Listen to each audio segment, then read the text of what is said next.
네, 반갑습니다. 시온 성가대의 귀한 찬양 감사드리면서 우리 하나님께 다시 한번 영광의 박수 드릴까요?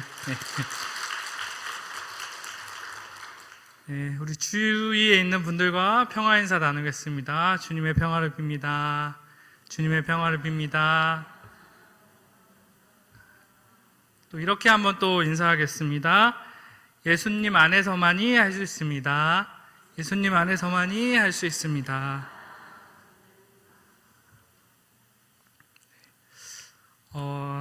하나님의 계획하심에 따라 우암교회로 인도하시고 여러분을 귀한 말씀의 단 위에서 만나 뵙게 되어 참으로 감사드리고 하나님께 모든 영광과 존귀를 올립니다. 사람은 누구나 처음 보는 대상에 대해서 첫 인상이라는 것을 가지게 됩니다. 그 첫 인상에 따라서 기대하기도 하고 실망하기도 합니다. 그렇다면 저에 대한 첫인상은 어떤가요? 네. 마스크에 가려져 있기 때문에 굳이 말씀하지 않으시고 마음속에 담아두셔도 됩니다. 네. 부디 실망보다는 기대가 더 크셨길 바랍니다. 네. 더 당부드리기는 겉으로 보이는 이 기대를 넘어서 진실한 마음으로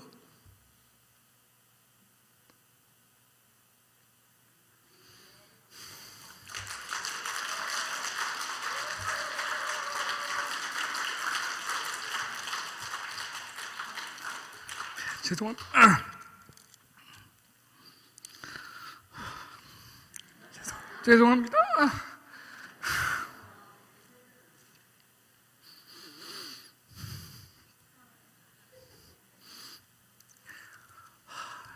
제가 전에 교회에 있을 때도 울보 목사였거든요.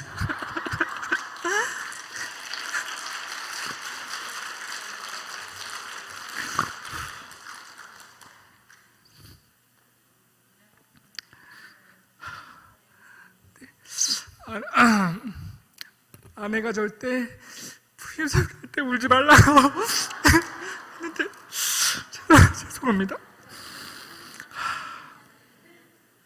네. 당부드리기는 겉으로 보이는 이 기대를 넘어서서 주의 일을 진실한 마음으로 잘 감당할 수 있도록 기도 부탁드립니다. 네, 물론 저도 우암 공동체를 위해서 불철주야 기도하겠습니다.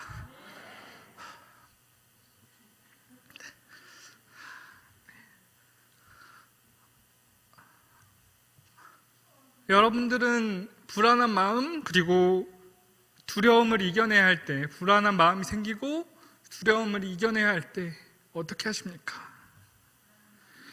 네, 아마 내가 불안하고 두려운 마음일 때 가장 먼저 찾는 그것이 내 마음에 자리 잡고 있는 가장 우선순위일 것입니다. 네. 이 코로나 시대를 지나면서 그리스도인들의 마음엔 혹은 일반 사람들에게는 불확실성이라는 것이 자리 잡게 되었습니다. 그러면서 사람들은 다양한 방법으로 그 불안을 해소하기 위해 여러 가지 찾을 것들을 구하고 있습니다. 그렇지만 그리스도인이라면 그 불안하고 두려울 때 가장 먼저 찾아야 하는 것은 말씀일 것입니다. 그리고 그 말씀에 자신을 비춰보아야겠죠. 네, 저도 그렇습니다. 네. 오늘 김종현 목사님 말씀을 들으면서 내가 이렇게 생각했던 것들이 카이로스의 시간이었구나라는 것을 다시 깨달으면서 제가 이곳에 온 지는 불과 일주일밖에 지나지 않았지만 제가 이곳에 오기까지의 모습을 이 말씀 준비하면서 생각해 보게 되었습니다. 다시금 사역을 하겠다고 결단하고 그리고 기도하고 또 우암교회에서 이제 담임 목사님들과 부역자님들을 만나고 장로님들을 만나고 그리고 이사를 하고 준비하는 과정 중에 있었습니다. 그 과정 중에 계속 저의 안에 드는 마음은 두려움과 불안함이었습니다. 왜냐하면 저는 서울이라는 곳을 벗어나서 살아보지를 않았습니다. 늘 일정한 패턴으로 생활했습니다. 일정한 패턴은 그 단조로움을 주기도 하지만 안정감을 줍니다. 저는 그 안정감에 안주하면서 살아왔습니다. 그런 저에게 이 새로운 곳으로의 이동은 그곳에서 과연 내가 잘 해낼 수 있을까 하는 불안함, 두려움을 주었습니다. 그렇게 하루를 보내던 중에 이사를 준비하고 짐을 정리하고 있는데 저기 책상에 스티커 한 장이 반짝반짝 거리는 거예요. 그래서 저거 뭐지? 하고 이렇게 딱 봤는데 거기에 뭐였을까요? 네, 바로 말씀 스티커였습니다. 네, 그 말씀 스티커의 뒤에는 무슨 문구가 있었냐면 전자파에 강한 말씀 스티커 이렇게 적혀 있었는데 거기에는 이런 성구가 있었습니다. 오늘 말씀이죠. 내게 능력 주시는 자 안에서 내가 모든 것을 할 수 있느니라. 너무 유명한 말씀이죠. 그리고 신앙생활의 연수와 상관없이 교회를 한 번씩은 이제 들락날락 해봤다라는 분이라면 익숙하게 그 말씀 하고 떠오르는 말씀 성구입니다. 이 성구가 제가 여러 가지 근심과 걱정으로 막 뒤섞여 있던 제 마음이 꼭 검정 도화지처럼 막 이렇게 뒤섞여 있던 마음에 하얀 물감, 말씀 물감이 똑똑 떨어지면서 하얗게 변하는 은혜를 경험하게 하셨습니다. 그 경험을 하고 나서 제가 어떻게 했을까요? 이 말씀을 나에게 주신 의미가 뭐지? 라는 질문과 함께 바로 성경책을 펼쳤습니다. 그리고 빌립보서를 막 읽기 시작했습니다. 그리고 묵상하고 기도했습니다. 정말 이 말씀을 주신 참 뜻이 무엇일까? 많은 그리스도인은 각자가 좋아하고 힘이 되는 말씀을 하나씩은 가지고 있을 것입니다. 간직하고 있을 것입니다.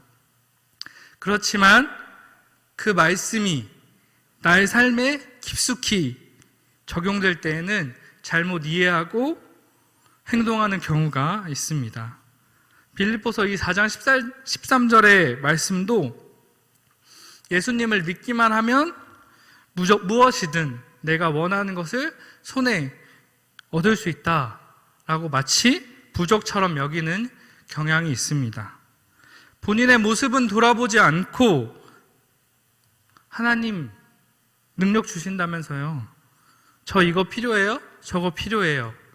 라며 소원을 성취하듯 소원 성취형이 있습니다. 그리고 다른 경우에는 모든 것 다 할 수 있다고 했잖아요. 근데 왜 자꾸 실패하고 좌절하고 넘어지게 하세요? 라며 불평불만을 하기도 합니다. 이외에도 어느 한 구절만을 보고 그 말씀의 참 의미를 묵상하고 깨달으려고 하기보다는 나에게 유리한 말씀으로 잘못 적용하는 경우들이 많습니다. 물론 여기 모인 분들은 그렇게 적용하고 계시지 않을 것이라고 믿습니다. 그렇다면 우리는 말씀을 어떻게 이해하고 우리의 삶에 적용해야 할까요? 먼저 이 말씀이 누가 어떤 상황에서 누구에게 쓰였는지를 알아야 합니다.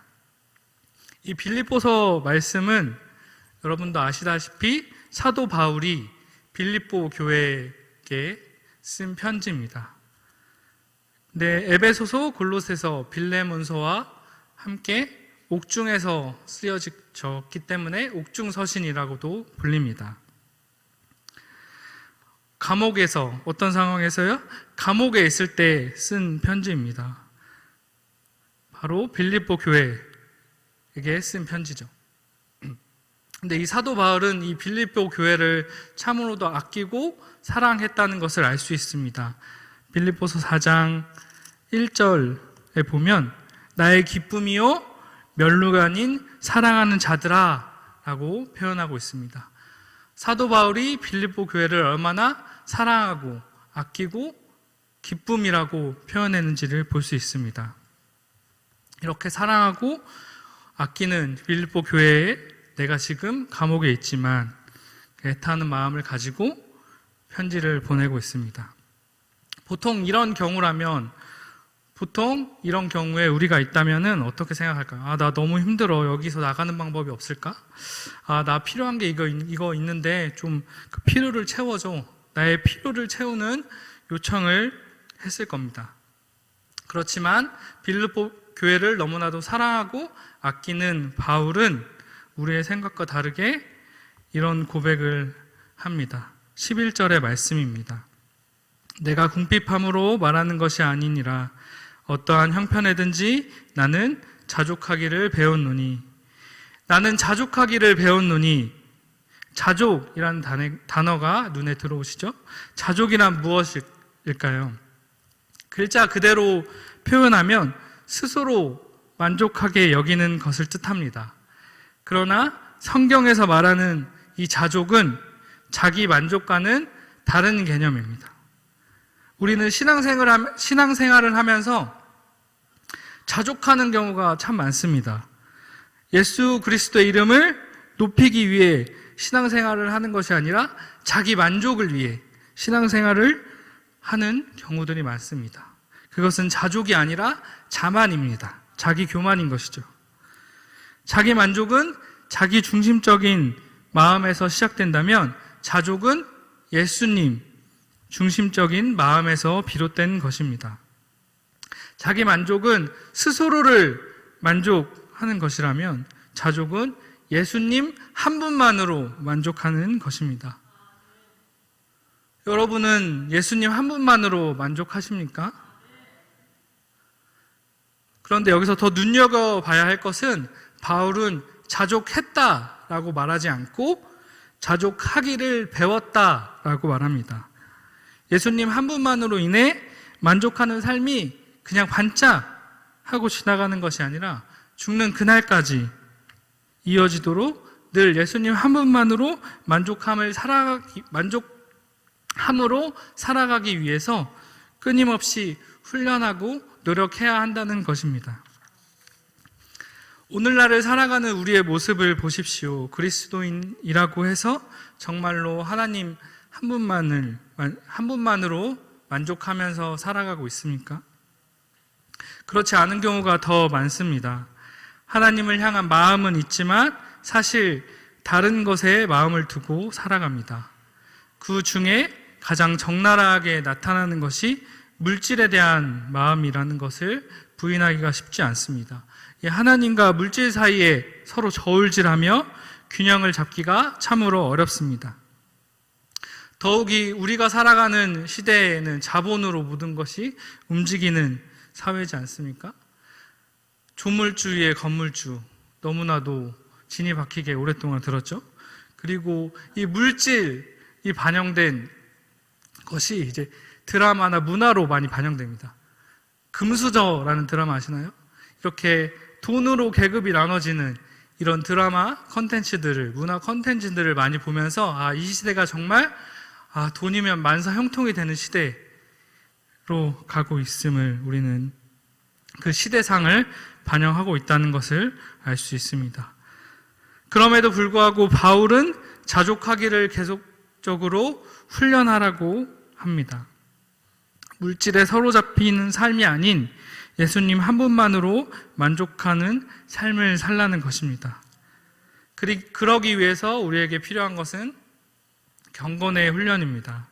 신앙생활은 우리는 아무것도 하지 않고 하나님께서 전부 다 도와주실 거야. 그것이 신앙생활, 경건생활이 아닙니다. 반대로 하나님 말씀만 하시고 우리가 다 알아서 할게요. 이것도 올바른 신앙의 모습이 아닙니다. 신앙생활에는 하나님의 도움이 필요합니다. 또한 날마다 하나님의 능력을 공급받아 하나님의 방식대로 살아가기 위한 노력이 수반되어야 합니다. 왜냐하면 경건한 삶은 저절로 사라지는 것이 아니기 때문입니다. 오늘 말씀을 통해서 사도 바울이 말하는 자족이 어떻게 가능했을까요? 빌립보 교회가 이제 바울에게 헌금을 보내고 물질적으로 도움을 줬잖아요. 근데 그것 때문에 내가 자족하길 배웠다는 것이 아닙니다. 나는 비천에 처할 줄도 알고, 12절의 말씀입니다. 나는 비천에 처할 줄도 알고 풍부에 처할 줄도 알아. 모든 일 곧 배부름과 배고픔과 풍부와 궁핍해도 처할 줄을 아는 일체의 비결을 배웠느니라. 사도 바울은 배부름과 배고픔, 풍부와 궁핍해도 자족하는 일체의 비결을 배웠다고 고백합니다. 성경을 보면 사도 바울이 배부름과 풍성함을 누린 것은 사실 거의 찾아보기가 쉽지 않습니다. 바울이 다메섹으로 가다가 예수 그리스도를 만난 후에 오히려 자신이 누릴 수 있는 것, 유대교에서 바리새인으로 살면서 누릴 수 있는 특권을 잃어버렸습니다. 오히려 배고픔과 궁핍에 대해서는 여러 곳에서 찾아볼 수 있습니다. 엄청난 매를 맞았고, 돌에 맞아 죽을 뻔했고, 배가 파손되고, 동료의 같은 유대교 바리새인들의 위협, 그리고 또 전도를 하면서, 선교를 하면서 이방인들에게 위협을 당했습니다. 그리고 광야 생활에서 배고픔과 굶주림을 겪고 춥고 헐벗었습니다. 그런 그가 지금 감옥에 있습니다. 그리고 빌립보 교인들에게 사랑의 마음을 담아 편지를 쓰고 있습니다. 바울은 왜 이런 고백을 할 수 있었을까요? 그리고 오늘을 살아가는 우리에게 힘이 되고 사랑하는 말씀이 되었을까요? 사도 바울은 내가 풍부하고 배부르고 궁핍하고 배고플 때 절대로 혼자 있지 않았습니다. 아니, 예수님께서 나를 혼자 두지 않으셨습니다. 능력 주시는 자 안에서 모든 일을 만나게 하셨습니다. 그리고 감사와 기쁨이 터져 나오게 하셨습니다. 그 상황을 이겨낼 수 있는 힘이 예수님께 있습니다. 예수님 안에만 있을 때 할 수 있습니다. 라는 고백인 것입니다. 주님은 매 순간 나를 훈련시키시고 일체의 비결을 배우게 하셨다라는 고백에 이르게 하신 것입니다. 우리가 그저 익숙하고 유명한 문구로 마주하는 이 한 절을 쓰기까지, 그것이 우리에게 오기까지 사도 바울은 엄청난 인고의 시간, 연단의 시간을 겪은 것입니다. 그래서 마침내 사도 바울은 내게 능력 주시는 자 안에서 내가 모든 것을 할 수 있느니라 라고 말씀합니다. 내게 능력 주시는 자 안에서 내가 모든 것을 할 수 있다는 믿음은, 그 믿음의 고백은 이제부터 내가 주님과 함께 만나겠습니다. 모든 일을 주님과 함께 하고 주님이 보고 계시는 것처럼 성실하게 하며 주님을 의지하며 도망치지 않겠습니다. 그 도망치지 않고 나아갈 때 능치 못할 일이 없습니다. 라는 고백입니다. 불안과 두려움에 사로잡혀 있을 때 나에게 다가온 이 성구 한 구절의 말씀이 그 구절 너머에 있는 참뜻을 알아가게 하시는 놀라운 주님의 역사하심을 우리는 늘 경험하고 그 경험을 우리 모두가 날마다 하기를 소망합니다. 사랑하는 여러분, 나에게 능력 주시는 분 안에서 나는 모든 것을 할 수 있습니다. 라는 믿음의 고백이 진실한 믿음의 고백으로 나오기까지 주님은 우리를 연단의 길로 인도하십니다. 그 길이 때론 고되고 더딜지라도 예수님 안에만 있으면, 예수님 안에만 있다면 능치 못할 일은 없습니다. 요한복음 15장 5절의 말씀입니다. 나는 포도나무요 너희는 가지이다. 사람이 내 안에 머물러 있고 내가 그 안에 머물러 있으면 그는 많은 열매를 맺는다. 너희는 나를 떠나서는 아무것도 할 수 없다. 하나님께서는 염려를 기도로 바꾸십니다. 그리고 우리의 근심을 기쁨으로 바꾸어 주십니다. 그 주님을 매일매일 경험하시면서 이 세상 살아가시는 저 여러분 되기를 간절히 축원합니다. 한 주간 동안 세상의 모진 풍파와 씨름하며 지내는 여러분에게 오늘 이 시간 주신 이 하나님의 말씀이 다시금 일어설 수 있는 능력의 말씀이 되기를 간절히 축원합니다. 이 말씀 기억하며 이 나의 안에 거하라 우리 함께 찬양하시겠습니다.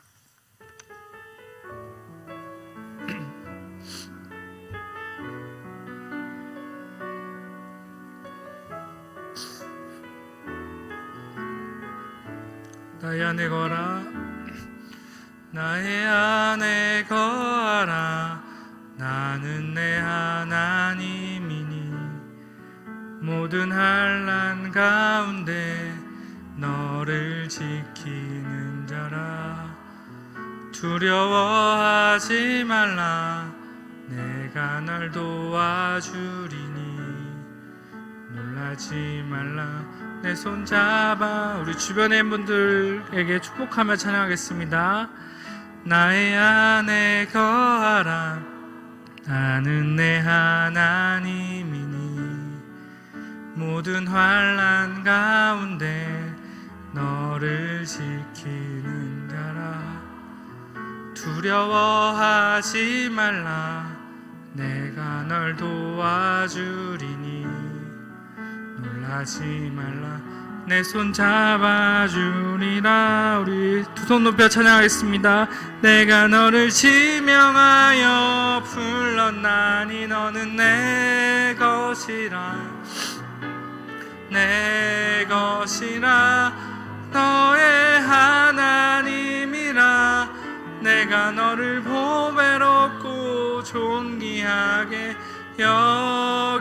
여기노라 너를 사랑하는 내 여호 내가 너를 지명하여 불렀나니 너는 내 것이라 내 것이라 너의 하나님이라 내가 너를 보배롭고 존귀하게 여기노라 너를 사랑하는 내 여호와라 너를 사랑하는 내 여호와라